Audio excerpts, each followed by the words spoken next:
mañana. Nosotros vamos con el siguiente tema. Es muy importante, papás, mamás, presten muchísima atención porque se indica que emergencias pediátricas son más frecuentes en niños que en niñas. Vamos a conversar al respecto con el doctor Tommy Villanueva. Él es director general del Hospital de Emergencias Pediátricas.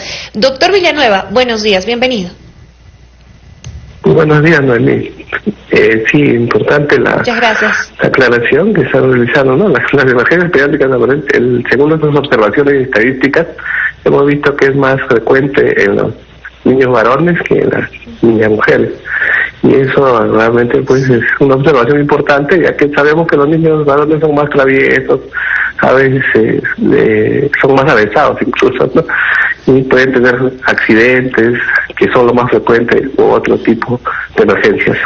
Doctor, eso quería consultarle, doctor Villanueva. Sí, solamente esa consulta y esa precisión. Cuando hablamos de emergencias, ¿a qué hacemos referencia, además de los accidentes que usted nos acaba de comentar? Sí, la emergencia generalmente es cuando la vida del pacientito, en este caso un niño, corre peligro, ¿no? Y pueda complicarse en las próximas horas. Por ejemplo, un traumatismo con un sangrado masivo, ¿no? Otro, como el golpe en la cabeza, que puede ser fatal, ¿no? Entonces los papás tienen que estar atentos a los signos de alarma y los riesgos que puede tener, ¿no? Es en lo que referimos estrictamente a lo que es una emergencia. ¿Cómo está, doctor? Muy buenos días, mucho gusto de saludarlo.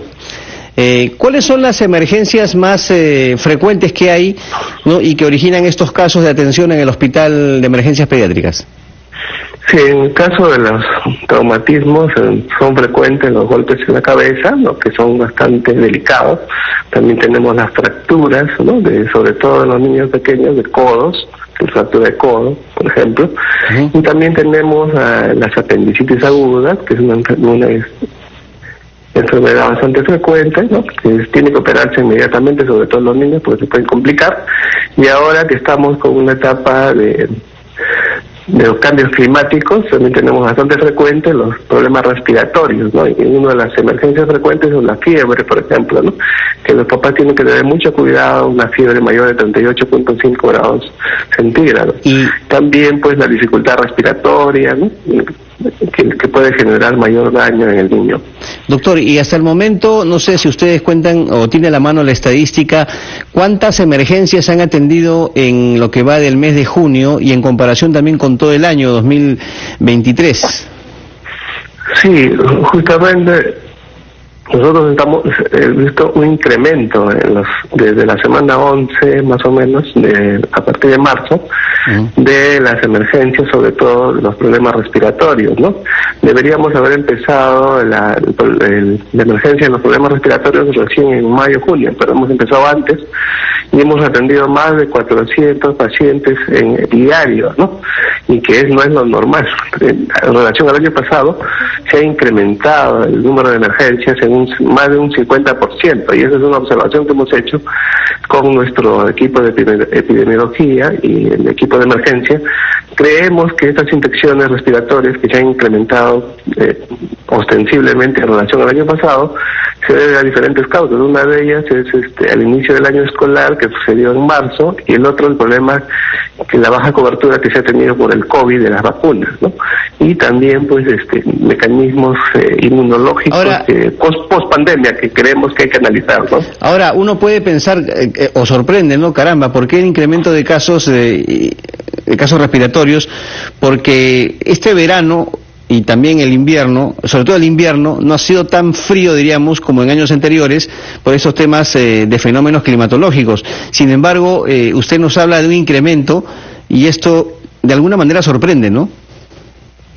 Sí, justamente nosotros lo hemos observado a partir de la semana 11, como también lo alertó el CDC del Ministerio de Salud, y en coordinación con el Ministerio de Salud hemos estado evidenciando estos temas, y sobre todo pues creemos que hay otros factores como le menciono, que es la cobertura de vacunación baja por el tema del COVID, ¿no? Que en la época del COVID, acuérdense que los niños no han salido de su casa, no han podido hacer también la inmunidad natural que debe tener un niño cuando sale de su casa generalmente. Estos temas de la pandemia nos han complicado la situación. También, por eso es importante también enfatizar, ¿no?, que los papás puedan completar los esquemas de vacunación. También es importante la alimentación en los niños, una adecuada alimentación balanceada, ¿no? Y también, pues, los cuidados que ya conocemos, ¿no? Cuando hay un niño o algún familiar con una infección respiratoria, tomar las medidas de lavado de manos, ¿no? El distanciamiento que también hemos aprendido en la pandemia, y lo posible también se podría usar mascarillas en lugares cerrados, ¿no? Claro, importantes recomendaciones, doctor. Solo una precisión más para ir cerrando ya este bloque que es tan interesante conversar con usted. Esta data que nos contaban, más niños que niñas acuden a emergencias o son víctimas o son parte de estas emergencias pediátricas. ¿Por qué razón? ¿Por qué esa diferencia? ¿Por qué hay más niños que niñas que acuden a emergencias? Sí, al contrario, pues sabemos que hay más niñas en proporción que niños, ¿no? Entonces, esta observación es importante realizarla. Vemos sobre todo el comportamiento, ¿no? Que los niños son un poquito más traviesos, a veces se cuidan más, ¿no? Incluso cuando tienen una infección respiratoria, por ejemplo, pues quien más se cuida siempre son las niñas, ¿no? Los niños a veces son de repente más avesados en realizar sus juegos, por ejemplo, ¿no? Los golpes en la cabeza, que son bastante frecuentes, las fracturas, sabemos que se dan porque pues los niños juegan, por ejemplo, el fútbol, ¿no? Y ahí tenemos bastante incidencia. Suben a los juegos de los colegios o a los juegos del fin de semana, que es bastante frecuente.